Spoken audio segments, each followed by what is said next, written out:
આયુર્વેદ ગ્રંથમાં સ્પષ્ટ લખાણ કર્યું છે કે શરીર પૂરેપૂરું હૃદય ઉપર આધારિત છે. એટલે 6 અંગો, એટલે કે 2 હાથ, 2 પગ, આપણું માથું ને મધ્ય ભાગ, આપણી બુદ્ધિ તત્વ, આપણી જ્ઞાનેન્દ્રિય અને કર્મેન્દ્રિય, આપણો આત્મા અને આપણું મન, આ બધા જ હૃદયમાં આશ્રિત છે. એટલે સંજોગો શું બને છે કે માણસનું સતત ધ્યાન એમના વિચાર ઉપર હોય અથવા એના મનને કાબૂ કરવામાં હોય. પણ વિચાર કેમ આવે? તો જ્ઞાનેન્દ્રિયમાંથી જ્યારે ઇનપુટ થાય, જેમ કે આંખથી જોવાય, કાનથી સંભળાય, નાકથી સુગંધનો ફેરફાર થાય, સ્વાદનો ફેરફાર જીભથી, અને સંવેદના ચામડીથી, ત્યારે વ્યક્તિના મનમાં એને વિચાર ક્રિએટ થાય. એટલે સમજવા માટે આ રીતે વિચારીએ કે ધારો કે 1 વર્ષનું બાળક હોય ને જીભથી પેંડો ચાખ્યો નથી, તો એના મનમાં પેંડાનો વિચાર નથી જ આવવાનો. અથવા તો ફ્રાન્સના કોઈ સિટીના બસ સ્ટેન્ડ વિશે કોઈ વ્યક્તિએ સાંભળ્યું નથી, તો એના મનમાં વિચાર નહીં આવે.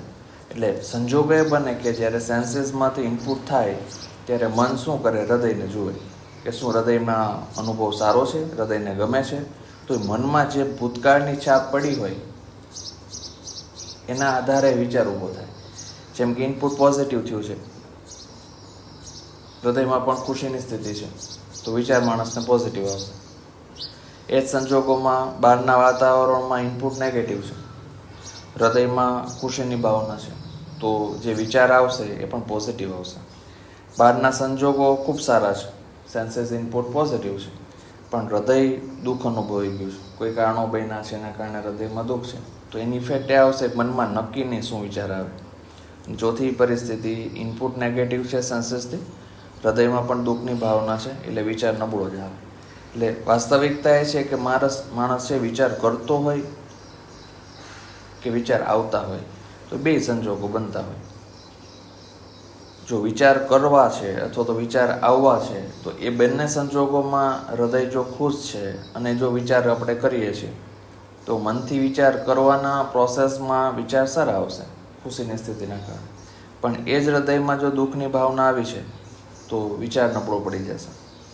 અથવા તો વિચાર ફોર્સફુલી આવતા હોય, કન્ટિન્યુ, આપણા કાબૂમાં જ ન હોય, તો એમાં પણ એ સ્થિતિ બનશે. હૃદયમાં જો ખુશી છે તો વિચાર ખૂબ સારો આવશે, પણ એ જ હૃદયમાં જો દુઃખની ભાવના આવી ગઈ છે તો વિચાર નબળો પડશે.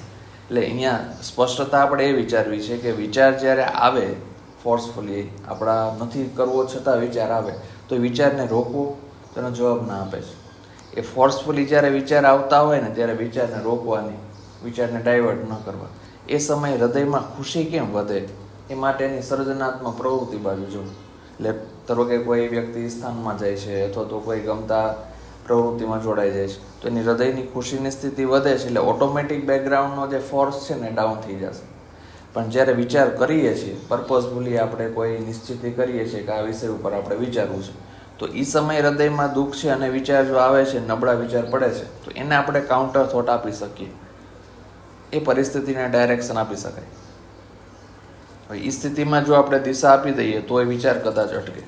એટલે સ્પષ્ટ રીતે વિચાર કરીએ તો વિચાર કેવો હોવો જોઈએ આઈડિયલી માણસનો? તો કે વિચારની 4 પરિસ્થિતિમાંથી એને પસાર થઈ અને જો વિચારધારા ઊભી થાય તો માણસનો એ વિચાર ઉર્જાનું નિર્માણ કરી શકે.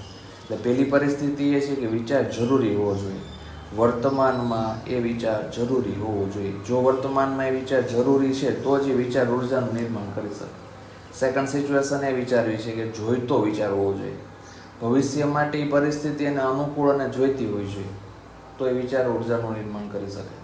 ત્રીજી પરિસ્થિતિ છે વિચાર ઉપયોગી હોવો જોઈએ, પોતાને એકને નહીં અન્યને પણ ઉપયોગી હોવો જોઈએ. ચોથી સ્થિતિ છે અનુકૂળ વિચાર હોવો જોઈએ, પોતાને અને અન્યને. જો પોતાને અને અન્યને ઉપયોગી અને અનુકૂળ વિચાર છે તો જ એ વિચાર ઉર્જાનું નિર્માણ કરી શકે. પણ સંજોગો એ બને છે કે જો આ ચારેયમાંથી એક પરિસ્થિતિ પણ બ્રેક થાય તો એ વિચાર નેગેટિવિટી ક્રિએટ કરી શકે. એટલે શરીરનો દરેક કોષ છે એની પાસે પોતાની એક યાદ શક્તિ હોય. મોડર્ન સાયન્સ એને સેલ્યુલર મેમરી કહે છે. એટલે એ સેલ્યુલર જે મેમરી છે એ મેમરી બહુ મેટર કરી જતી હોય છે. એટલે પાસ્ટની જે કંઈ ઇન્ફોર્મેશન છે, પાસ્ટના જે કંઈ ઇવેન્ટ બન્યા છે, પાસ્ટના જે કંઈ ઇમોશનલ ટ્રોમા બન્યા છે, એના આધારે પોઝિટિવ અથવા તો નેગેટિવ એ મેમરીના આધારે ઇલેક્ટ્રિસિટી શરીરના કોષોમાં જમા થાય અને એ શરીરનો કોષ પછી ઉર્જાનું આવાગમન કરે. એટલે જો શરીરના કોષોમાં ઉર્જા જ નબળી બની છે અને માણસ કોઈ પણ દવા ખાય કે કોઈ પણ થેરાપીસ લે તો એની ઇફેક્ટ નથી આવવાની, અથવા તો ટેમ્પરરી ઇફેક્ટ લે. તો એ જે પરિસ્થિતિને હેન્ડલ કરવા માટેની સ્થિતિ છે એના માટે માણસ એટલા માટે WHO પણ સ્પષ્ટ કર્યું ને કે મોટાભાગના ડિસીઝ બધા સાયકોસોમેટિક છે, મનો શરીર સાથે જોડાયેલી પરિસ્થિતિ છે. પણ એ વિસ્તારથી કદાચ વિચારવું છે ને તો સેન્સીસનો કંટ્રોલ કરવાની પણ આવશ્યકતા કદાચ નથી, મનને પણ કંટ્રોલ કરવાની આવશ્યકતા કદાચ નથી જ. હૃદયમાં શું અનુભવાય છે એના ઉપર આધાર વિચારો છે. 10 વાર ધારો કે કોઈ વ્યક્તિને મળ્યા છે, 10 વાર એની સાથેનો નબળો અનુભવ બન્યો છે. હવે એ વ્યક્તિ 11મી વાર જ્યારે ખુશ હશે હૃદયથી અને ગમે એટલી પરિસ્થિતિ બહારની નબળી હશે છતાંય વ્યક્તિ સાથેનો વ્યવહાર મોટા ભાગે પોઝિટિવ થશે. પણ એ જ સંજોગોમાં જો હૃદયમાં દુઃખ આવી ગયું છે તો 10 વારની જે ઘટનાક્રમ નેગેટિવ બન્યો છે એના ઉપર હાવી થઈ જશે અને વધારે ડિસ્ટર્બ થઈ જશે. એટલે બેઝિકલી આપણને એમ લાગે કે હૃદય પહેલાં મનનો રોલ છે, પણ વાસ્તવિકતા એ છે કે હૃદયમાં શું અનુભવાય છે એના આધારે મનમાં વિચાર આવે. એટલે મન પાસે 3 કબાટ છે, કપબોર્ડ છે: સર્જનનો કબાટ, ફરિયાદનો કબાટ અને વિનાશનો કબાટ. અથવા એમ કહી શકાય સર્જન એટલે સ્વીકાર, સર્જન એટલે સન્માન, સર્જન એટલે સહાયતા અને ફરિયાદ વિનાશ એટલે અસ્વીકાર, અપમાન અને અસહાયતા. અથવા એમ કહી શકાય કે એક પોઝિટિવ છે ને એક નેગેટિવ છે. એટલે 2 પરિસ્થિતિ મન પાસે છે, એક હકારાત્મક છે, નકારાત્મક છે. હવે એનો પૂરો આધાર આપણે સ્પષ્ટ રીતે સ્વીકારી લેવું પડે કે હૃદયમાં જો ગમે છે તો વિચાર સારો આવે, હૃદયમાં જો નથી ગમતું તો એ પરિસ્થિતિમાં વિચાર પરાણે સારો લાવીએ તો અનિશ્ચિતતા રહે. સંજોગો એ બને કે જે કાંઈ હૃદયમાં દુઃખ છે અને પરાણે જો આપણે વિચાર સારો કરવા બેસીએ તો એ સ્વીકારવું જ પડશે કે વ્યાધિનું મોટું કારણ બને છે. જો હૃદયમાં દુઃખની ભાવના એકવાર આવી ગઈ અને પરાણે મન પાસે સારો વિચાર કરાવીએ, પરાણે સારું વાંચન કરીએ, પરાણે સારી પરિસ્થિતિ ઊભી કરવા પ્રયત્ન કરીએ અને મનને જો ટ્રિગર કરીએ તો એનાથી પછી મન એ વાયુ છે, એ વાયુની વ્યાધિ શરૂ થઈ જાય છે.